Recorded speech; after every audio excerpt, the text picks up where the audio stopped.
In all of the Buddhist texts, the Babas of the Buddha, the great human being who is endowed with the superhuman quality, is to promote, to think, to serve, to purpose. The past purpose of Buddha appearing in this world is to promote well-being, happiness in this very life for all human beings, non-human beings such as deity and other non-human beings who come in close contact with the Buddha. The well-being and happiness of this life is called in Pali, Data Dhamma Hita. Data means visible. Dhamma means phenomena. Hita means well-being. Well-being for this visible phenomena. This visible phenomena is everybody's present life, present condition, which is visible, which can be seen, can be heard, can be experienced, can be interacted with. So this is the first purpose of the Buddhas coming into this world. The second major purpose of Buddha's appearance in the world is to promote well-being and to guide for the unseen and unknown. This is called in Pali Samprayika Hita. In reference books of the Buddhist text, this word is translated as next life, but it is not a complete translation because both Pali Dhamma, Data Dhamma, and Samprayas are very broad with the broader meanings and connotations. Before we start today's talk, let me explain what the Pali term Data Dhamma means. Data means visible, Dhamma means nature, phenomena. Visible natures are those around us, those including us, all the physical things and all the non-physical things that we use in our everyday life. These are objective realities, not imaginative realities. And Buddha's purpose of coming to this world is to promote well-being and to promote happiness and good, common good, for the wider audience of the living beings, human beings as well as deities, divine beings from the heaven, and all those beings who get closer to the Buddha during his lifetime. In this case, non-human beings such as nagas, dragons are included. This is what the word Data Dhamma means. Data Dhamma Hita, the well-being and the interest of the visible nature, visible life. Another word, Sampraya Hita, It's very difficult to interpret in English in a simple way. Sampraya is something beyond physical sense, capacity of the physical sense of human beings. The Palitan Sampraya is very simple and very much direct in its meaning, based on its simple structure. Sampraya, 3 words together. Sam and pra are 2 prefixes. Aya is the root. Sam means well, pra means beyond. Aya means something which happens. Something which happens well beyond the reach and access of the human senses. It's a very interesting word. I'm just trying to make it simple by interpreting as unseen unknown. This unseen unknown is the basic foundations of all religious beliefs in the world. Because men are born into this world amid so many wonderful and mysterious things and very perplexing and confusing things. They don't know what the future holds for them. They don't know what next day or the next year holds for them in their life. There's always mysteries around the human life and human existence, full of unpredictability and uncertainty. And they just start thinking about, oh, this is a wonderful picture, so wonderful and so amazing, beyond imagination, beyond the human creativity. There must be someone up above in the sky who is the all-powerful and who have created all this, etc. And thus, they start thinking this and that. And then all the various kind of religious beliefs come up.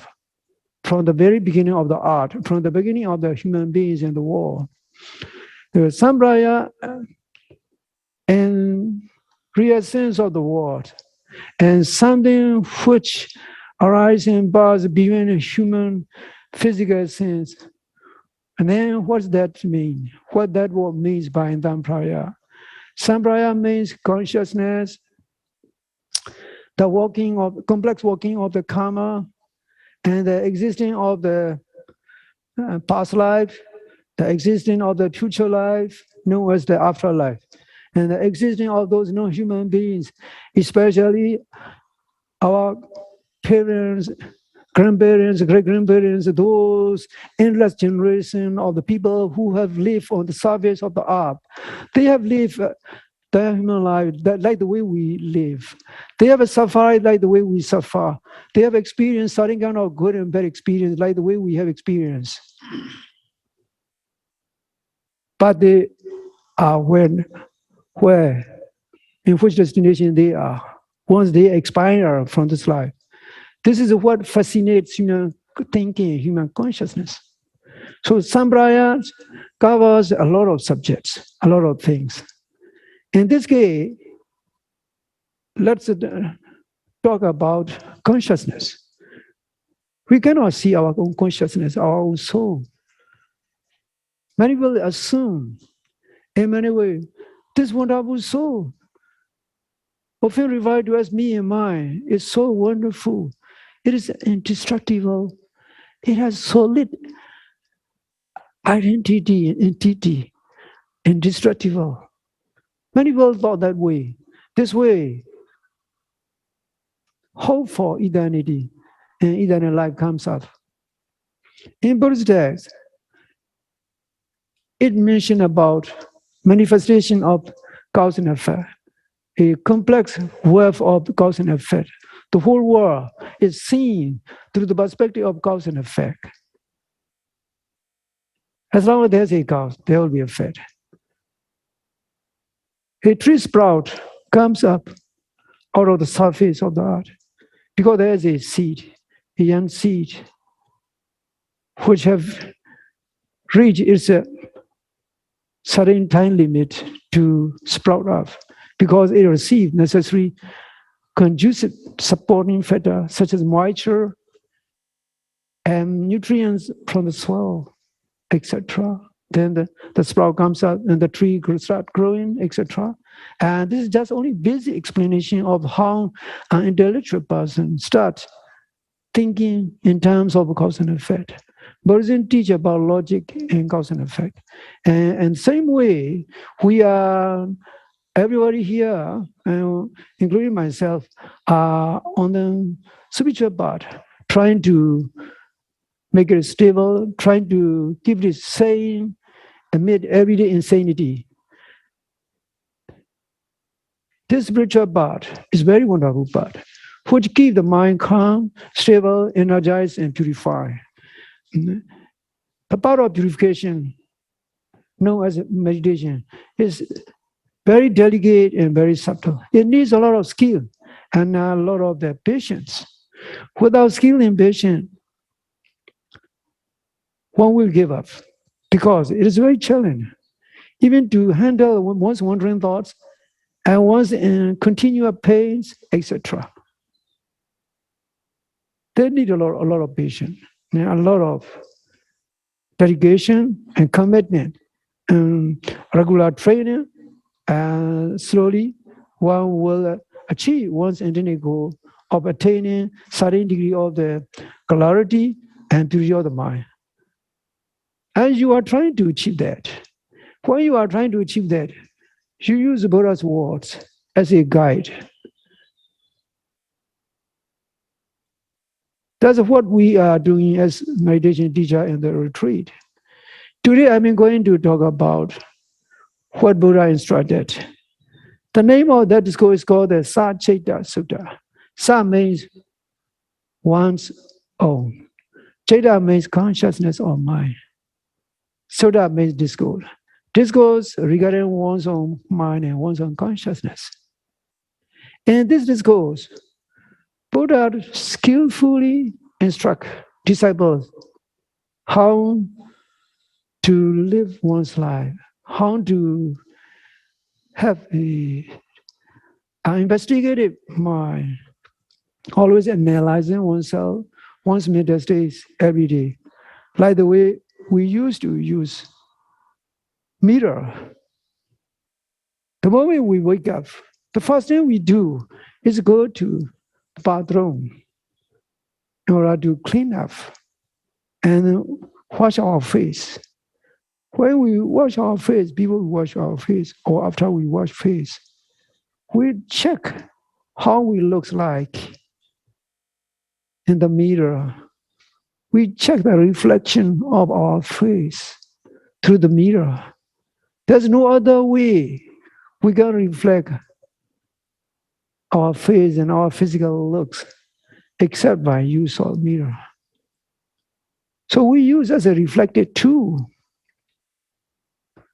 because it is important to keep oneself maintained, to keep one's look well managed, because you are going out to outside world, to your workplace, to grocery shopping, or to appointments.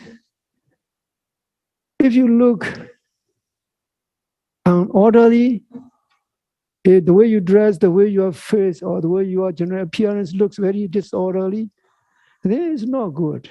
It doesn't create good impression. You yourself feel very much bad about that. So you always check yourself and trying to tidy up, clean up, and dress yourself up very smartly and cleanly. This way you look great in the view of other people, also in your mind. This is how we need to investigate every day.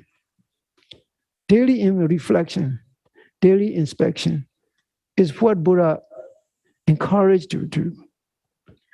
In this discourse, Buddha mentioned about how one should use one's mirror.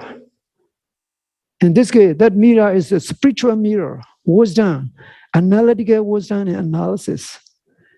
And you use it and check it out, how your mind is going on.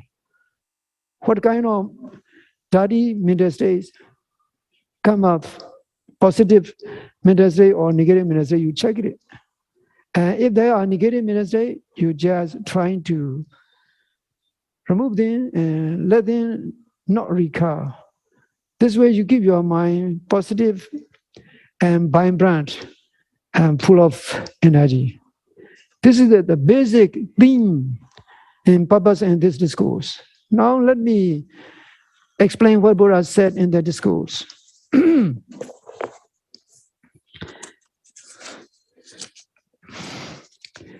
Ekansmiyan bhagava savatiyan viharati chetavani anatha pendikasa arame. At one time, our Lord Buddha was staying at the city of the Savatthi, and the Prince Jeta's Grove Monastery, donated by the well-known wealthy supporter of the Buddha named Anatta Pendika. Tatra ko bhagava bhikkhu amande si bhikkhoti. When he there, Buddha addressed the monks as disciples. Badrandeti deviku bhagavato bicha soto. Yes, Venerable, thus disciples responded, Bhagava Eda Rosa. The Lord Buddha said these words. No je bhikkhve bhikkhu prajita priyaya kusalo hoti. Disciple, if a person, a monk, is not skilled yet at knowing others' mental states, Ata Sacitta priyaya kusalo boisami ewan hiwo bhikkhve sikitava. Then you should train yourself. I will strive to investigate my own mind and how it is going on, what kind of mental states are going on in the mind. Thus, you should train. Why Buddha said this? Because in Buddha's time, there are countless monks who have made great achievement, great spiritual achievement in their practice, who attain the fourth stage of enlightenment, the fourth stage of fruition knowledge. And together with the attainment of the fourth stage of enlightenment, they also developed 6 kinds of psychic capacities. Among the 6 kinds of super psychic capacities is one called the one power, prajita vijnana jnana, knowing others' mind, knowing others' thoughts, others' mental states. Exactly. This ability is available to those who have attained the 4th stage of enlightenment, but not for all the disciples who have attained the 4th stage of enlightenment. Those who have attained a rupa jhana, 4 rupa jhana, those who have a lot of paramis in their past life, those who are on the pure vipassana meditation path, they don't attain such psychic capabilities.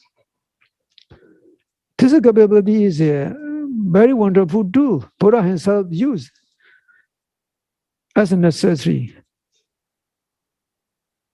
In this case, Buddha encouraged those who are still training, still practicing on the spiritual path. If you haven't attained such kind of the psychic powers of being able to know others' mental states, you don't need to disappoint.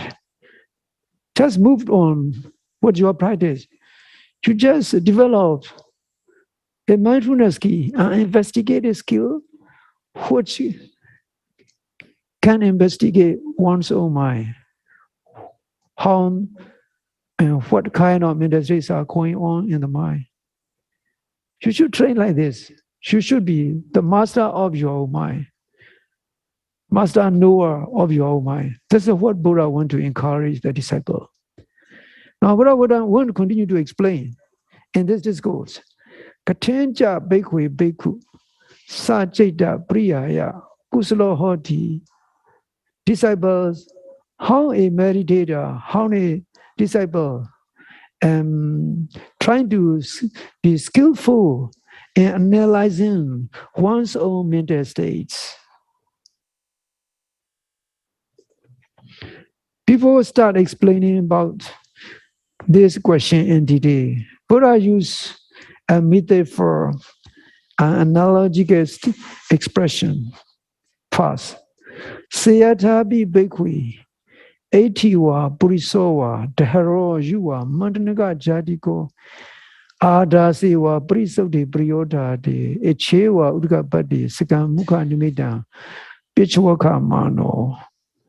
Disciple, like a young girl or a young male person who used to enjoy beautifying himself, who used to care about his bodily physical looks, always check his own facial looks, his own physical condition by use of the clean mirror or by use of the clean water bowl. He just stand in front of the mirror, he look at the mirror. Sachi tata pasdi rajanwa inganawa. In case he see any blemish, any spot, any dark spot, or any untoward and unsightly view, unsightly spot in the face, Tasewa rajasawa ingnasawa bhanaya vayamedi. He make effort to remove that blemish and that unsightly spot by any way he can. No se tata basti rajanwa inganawa. In case he doesn't see any blemish, any unsightly thing on his face, on his general appearance, Deni wadamano hodi pribona Singapore. He's happy by seeing such spotless face and appearance. His mind is satisfying. Lava wadami, brisautan wadami. Oh, how I am fortunate and how I am privileged to have such a good look and good appearance. Ewa me one call bhikkhve, bhikkhu no picha wakana bhukara hodi kusli du tamesu. In the same way, having regular reflection and investigative analysis and developing wholesome conditions and positive mental state is very beneficial and helpful. Buddha now start going to answer directly to the question he raised. Abhijalu nu ko bahulan viharami. Anabhijalu nu ko bahulan viharami.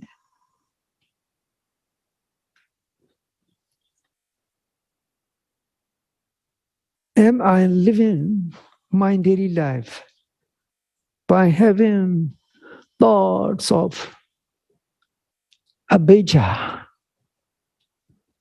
or not? He start reflecting on his daily mental condition.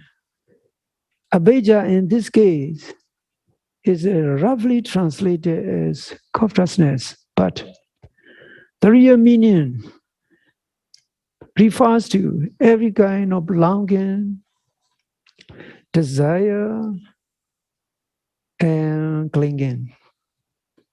Like the word you used to recite every day, Abhijja Domnasan, Vinaya Abhijja Domnasan, in Thitzana Sutta discourse. Original meaning of the word abhijja is wishing to possess what other people possess. Most of people in the world, especially for those with a reasonable mind, they don't have such kind of unjustified desire to possess other people's belonging. So the term bija generally refers to the incidence of the desire and attachment, craving, and wishing this and that uncontrollable, and reacting based on one's own egoistic attachment and liking it and wishing to hold on to it. How I mean living my mind with what kind of mental condition? Does there any incidence of the abhijja, craving and lova appear in my mind or not? He should check. This is the first advice Buddha gave. Vyabana jaito nukho bahulang viharami. Abhyabana jaito nukho bahulang viharami. And I'm living my daily life with a mind full of ill will, being upset, being angry at something or someone, or at some condition, or am I living my daily life with a mind full of peace and for goodwill? One should check this second important checkpoint. Tina meda priyotito nukho bahulang viharami. Vigada tina medo nukho bahulang viharami. Do I live most of my time in daily life with a mind sloppy and full of sloth and torpor and drowsy and not being interested in doing good things? Or am I living my daily life most of the time by having a lot energetic and careful mind without any kind of sloth and torpor? This is the third checkpoint a person need to investigate daily. Ododo nukho bahulang viharami. Am I living most of the time with a restless mind, always being distracted and discursive, always scattered and wandering off from one object to another, from one point of interest to another? Another dog nukho bahulang viharami. Am I living my daily life for most of the time with a very calm, peaceful mind? This is another important checkpoint to investigate every day. This is number 4. Vijikacho nukho bahulang viharami. Dena vijikacho nukho bahulang viharami. Am I living my daily life with a confused and doubtful mind, doubting this and that, being skeptical about this and that, or not? This is what a meditator should check for in daily life.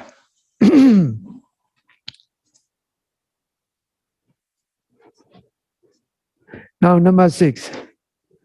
Korano nukho bahulang viharami. Agorano nukho bahulang viharami. Am I living most of the time, every day, with a mind full of anger and always used to be temperamental, or not? One check how anger arises and how frequently one's anger arises in daily life.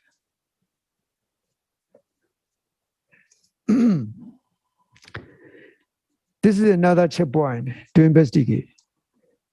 And Buddha continued to instruct Sanki later Chaito Nukho Bulan Virami.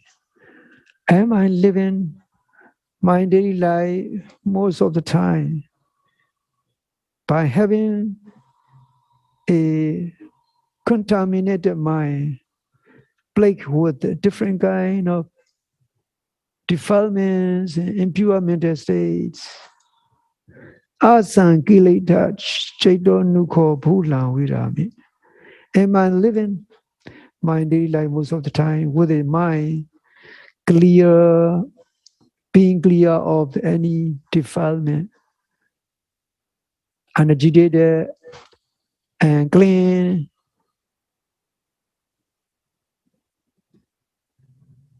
This is another checkpoint one should check. This is the third point, the third checkpoint. The seventh checkpoint. Now, the eighth checkpoint. Sarada kayo nukho bhulan virami. Am I living my daily life with restless body condition? Asarada kayo nukho bhulan virami. Am I living my daily life with peaceful and calm bodily conditions or not? One should check this as number 8 checkpoint. Now number 9 checkpoint. Kusido nukho bhulan virami. Am I living my daily life being lazy and inactive? Arada vriyo nukho bhulan virami. Am I living my daily life by being diligent and hardworking? This is the number 9 point to check oneself. Asamahito nukho bhulan virami.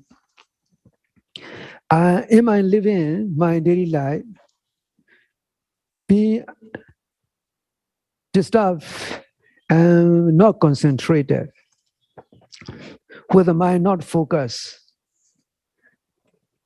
Samahito nukho bhulan virami. Am I living my daily life with the mind being concentrated and focused? This is a number 10 checkpoint to investigate. Buddha gave this 10 principle to check. Then what to do if one found one's mental conditions are having negative mental states with a restless mind, stress with the defilement, and restless body as a result, and being inactive and not striving enough to progress? Then we should correct oneself. If a person found out he still needs improvement and correction, he must try to improve by removing all those weak points. Thus his spiritual condition will be free of blemish, free of impure condition. This will make his consciousness wholesome and pure. In other words, he will have a beautiful consciousness, like a young person trying to have a beautiful look and pretty personality by checking every day in front of the mirror. That's what Buddha wants to instruct us. Now,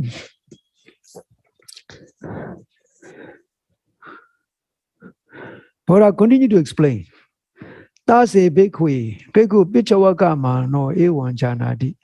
Abhejalu bhulan virami. Vyabana cedo bhulan virami.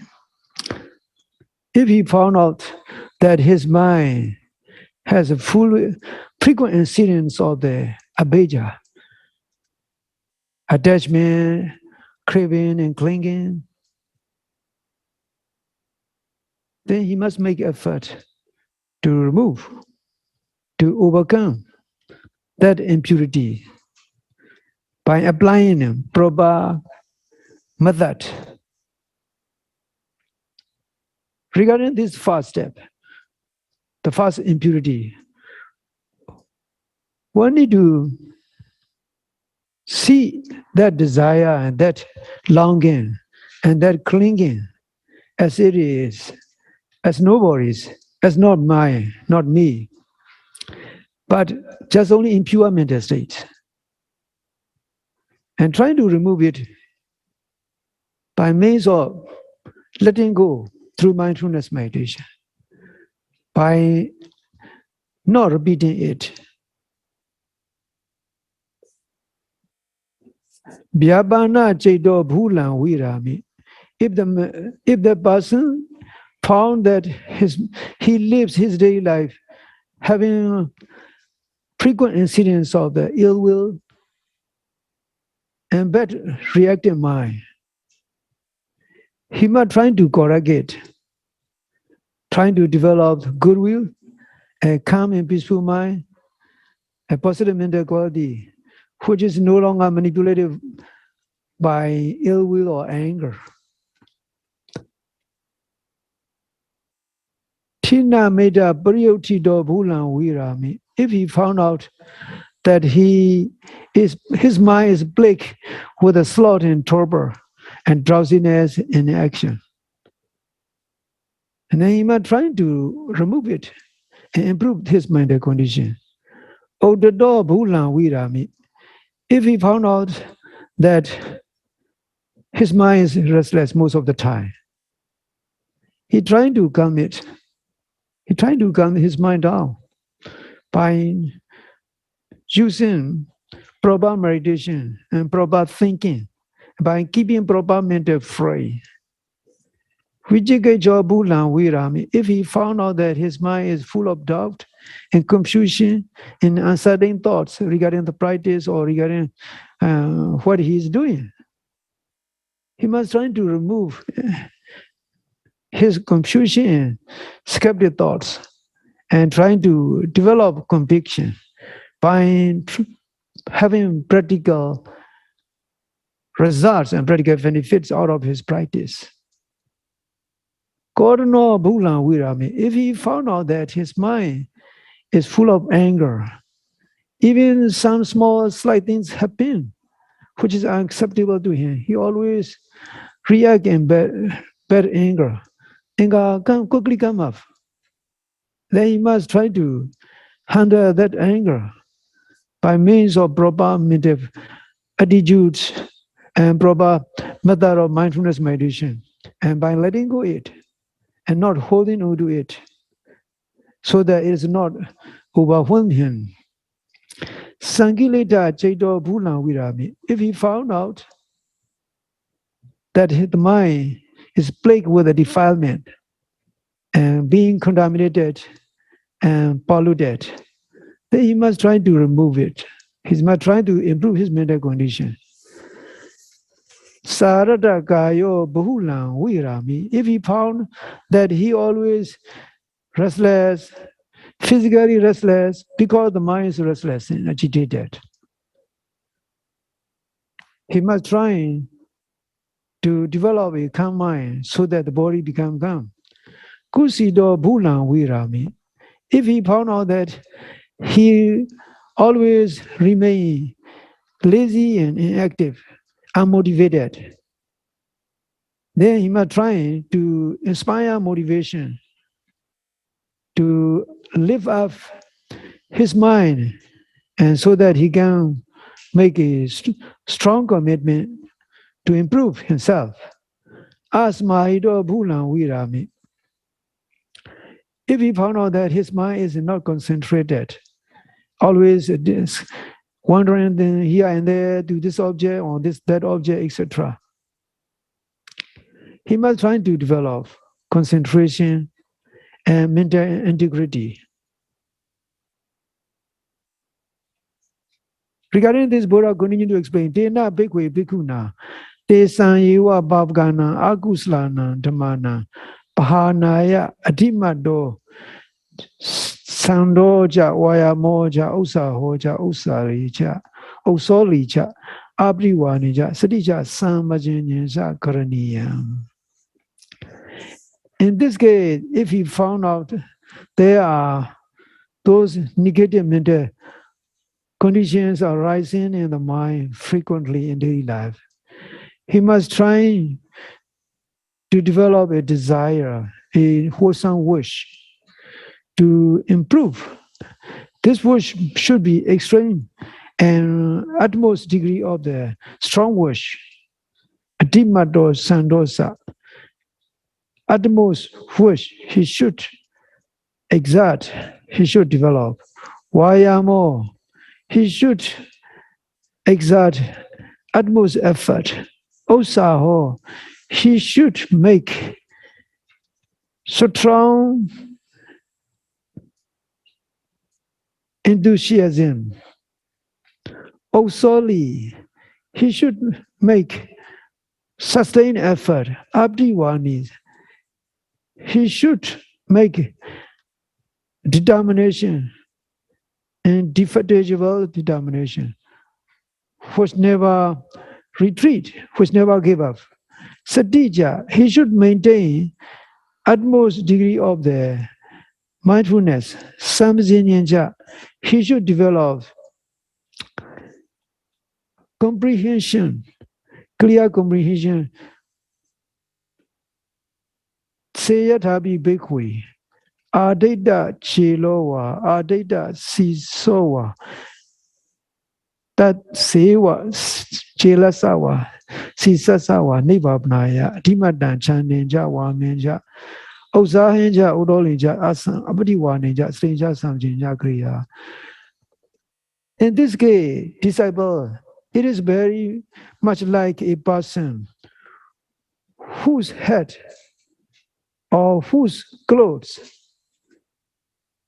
are caught fair and set ablaze by unexpected spark. If the head of someone, especially the hair, caught fire by some sort of spark, then he must make extreme effort to put out that fire, because the fire is already burning the hairs on his head, and it will burn the whole body, endangering his life, and ending in death. It can cause death. So the situation is extreme. So he must use extreme effort.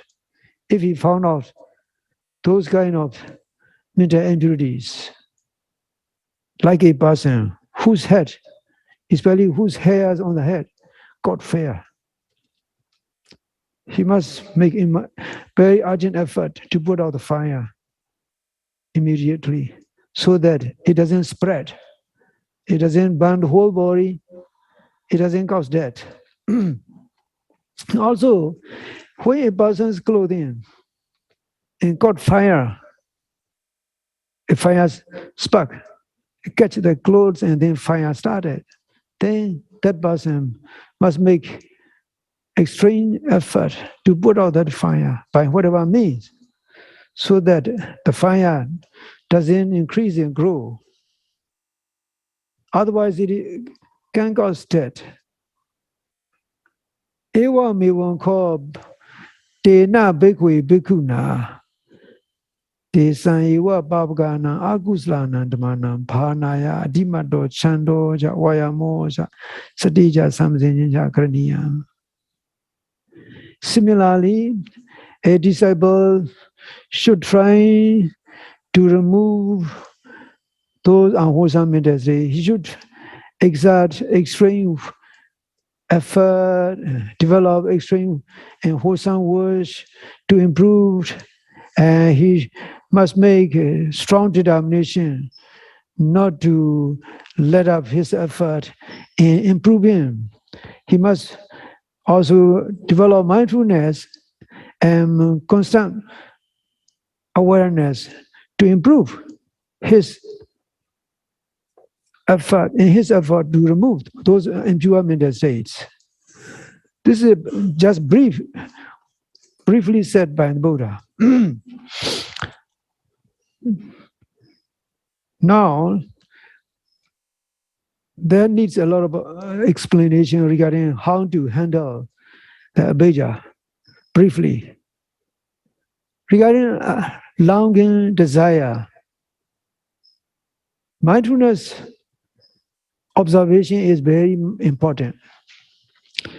One need to know the moment desire arises, attachment arises.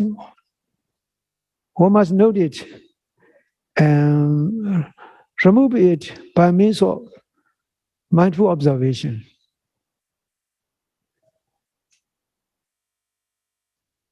A meditator needs to observe it and just let it disappear without taking it as one's own desire. See it as a non-personal desire and non-personal longing, a mental state, an impermanent mental state. This way, one can handle this kind of the longing and desire, craving. Regarding ill will, in Buddhist texts, developing Metta Ceto Vimukti is always instructed. Metta Ceto Vimukti is a Pali term. Metta is very much familiar word for everyone. Metta means goodwill, unconditional goodwill, wishing well-being for everyone, regardless of who he is, either he is related to one or not. When developing Metta, one need to have a free mind. That's what it means, Ceto Vimukti. Ceto means consciousness, Vimukti, free. A mind which is free from any kind of restrictive thinking, such as my relationship or not my relative, my friends or not my friend, my enemies, or just pure strangers. One should not have such kind of the restriction. And it should also be boundless, spreading to all living beings boundlessly, and developing attitude of a mother who has only one single baby son or baby daughter. A mother who has only one baby son, one baby daughter, she dedicates all her love and sacrifice to that only begotten child. She wants to see her baby happy and well and safe, free from all unwholesome and untoward condition. This is how a mother who have only one child have the very unconditional and wonderful quality of metta. A meditator, if he wants to develop the metta, Ceto Vimukti, he must try to develop a mother's attitude to her only begotten son, her only begotten child. You can cultivate this goodwill. Buddha already explained what kind of right attitude you should have when you are having this practice. But sometimes it may be a challenge for beginner. But slowly one will develop this attitude. Now, Tina Metta, We used to have the slot and torpor once in a while during the retreat. There are multiple guidance started by Buddha himself in the commentaries regarding how to handle sloth and torpor, sleepiness, and bodily heaviness, and mental sleepiness, and mental sloth.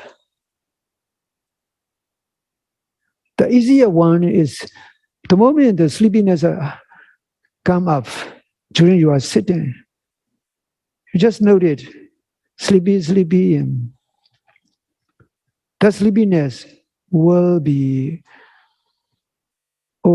disappear. But sometimes it may be persistent. Then you have to change your body position and maybe do walking meditation and going out and washing your face and taking fresh air in by making long and possible breath, inhalation, exhalation, and you stretch yourself up, hands and feet, and then you do walking meditation. There are other techniques also to handle sloth and torpor. Now, restlessness. Out the door, out the chair. This mental restlessness is frequent for everyone. Even during the sitting, the mind becomes restless by having wandering thoughts. But the very violent mental restlessness and gentle mental restlessness are different. During the sitting, meditator experience very calm and non-violent mental restlessness. In this case, some teacher, they encourage the meditators to make a little more effort, such as doing vigorous breathing, if one is practicing anapanasati, or just observing rising and falling by breathing a little bit stronger, by making a little bit more effort so that the body and the mind are fully engaged in the process of meditation. This way, restlessness will be coming slow and it will reduce. But having the right attitude is more important. That's why meditator needs to see wandering thoughts as garbage, useless, and which has no relevancy and applicability in one's practice. By having this right attitude, one will be able to throw away, to discard all those wandering thoughts, and without being disappointed and disturbed. Vijigaicha and skeptic thoughts, and there are barrier instruction regarding this, which I will be explained in a special retreat, a special time, and maybe on sometime later, and in this retreat, so that you can understand how one need to handle 5 mental hindrances, and so that you can have a clear understanding. Having vijigita, doubts, is natural for most people. But to overcome this, one need to have conviction.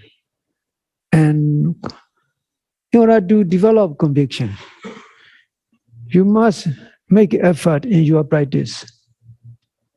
And once you see benefits of having peace and mental calm and mental energy, you will know that this path is applicable path with the practical benefits. Buddha's teachings are not based on blind faith. He never demanded anyone to have faith in him. He never ever demanded, he never ever encouraged anyone to blindly follow him. This is the one outstanding aspect of Buddha's teaching. That's why I mentioned about Buddha's teaching, that it is not a teaching of compassion, it is a teaching of conviction. Only based on conviction, you can apply Buddha's teaching in your daily life, in your daily situation, how it can impact positively, how it is beneficial. Once you know that, you can apply that noble teaching. So there's no point for Vijikesha, doubt, to develop if you have such kind of understanding. Buddha has given his devotees a lot of religious freedom, a lot of freedom in criticizing his teaching and analyzing his teaching back and forth. He always encouraged to put his teaching under strict and important analytical scrutiny. He always encouraged to scrutinize his teaching. So, once you understand this, there is no point for doubt and confusion to arise. Now, God knows regarding the anger. Some people used to have this kind of negative mental energy known as anger. This is just only mental energy, negative mental energy. This negative mental energy is sometimes very much burning and causing a lot of problems to most people, to the person who is angry and also to the people around him. This way, anger burns both the person and all the nearby people nearby social surrounding. You can see an angry person, angry boss, angry spouse in your household, an angry father, an angry mother who used to be angry all the time. And to be with him, to be near him is very much troublesome and problematic. That's why in Buddhist day, anger is always compared to the fire, forest fire. The moment fire starts, it burns itself. It burns everything on its part in its wake, leaving nothing. Leaving nothing, just only ash. It doesn't do anything, any good to the person who is angry or to the person who is related to that person. So anger need to be managed by having proper mindfulness and also proper method, by applying proper method.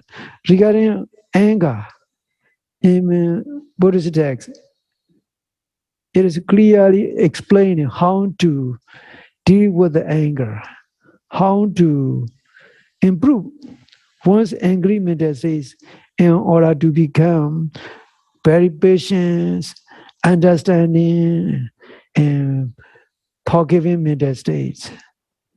But this needs a lot of time. So I want to give you a brief here and this talk. Now, regarding Sankileta Chitta, having mental states plagued with the defilement, polluted with such kind of unwholesome mental state, your mind is full of those kind of unwholesome mental states. And what to do? The best is to keep yourself, to keep your mind calm by starting to focus on meditation. The moment any unwholesome mental state arises and you start feeling stress, then you notice it and you simply let go of it, or you just start your usual meditation for a few minutes or a few hours. This way you will be able to remove that unwholesome mental states. Now, sarada kayo, being restless in bodily conditions. Please understand that peaceful mind is very important to have a peaceful body, peaceful bodily action. A peaceful mind will make a peaceful person. An agitated mind will make an agitated person. And mind and body are interdependent and interrelated. Mental states always affect body condition. In order to have a peaceful and calm bodily manner and bodily modes, one need to train one's mind through mindfulness or through developing a take it easy attitude in everyday activities. This relaxed attitude is very important. This is just only brief guidance. Now, kusido, being lazy.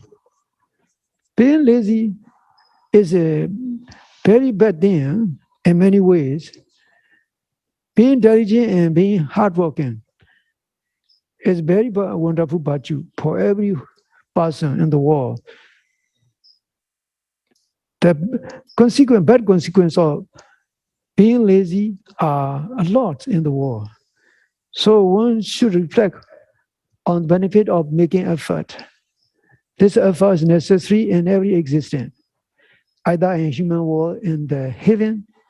Regarding this, there's a story about the divine king, Saka, who is giving advice to his son, Sutima. His son is very lazy. He just wants to remain inactive and lazy.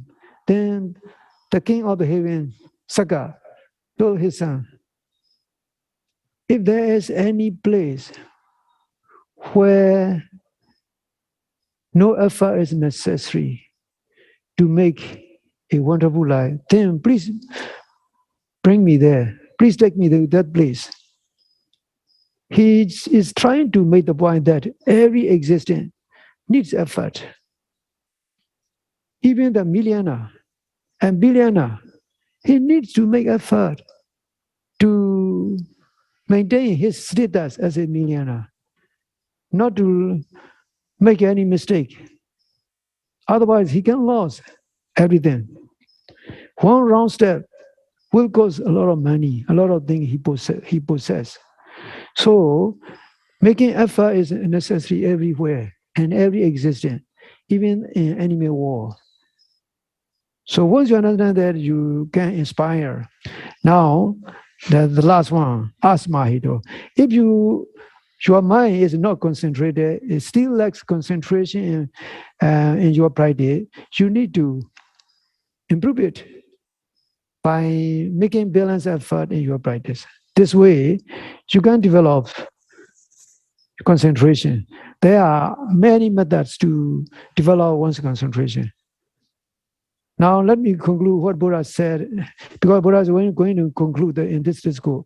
Sachipana bhikkhu bhikkhu picha vakha mano evanjanadi. In case disciple, after reflecting and investigating himself, found out that I'm living most of the time with a mind without longing and desire, and with a goodwill, without sloth and torpor, without doubt, and without anger, and with a clean and pure mind, and with a very calm and very peaceful body, and being diligent and hardworking, being concentrated and focused.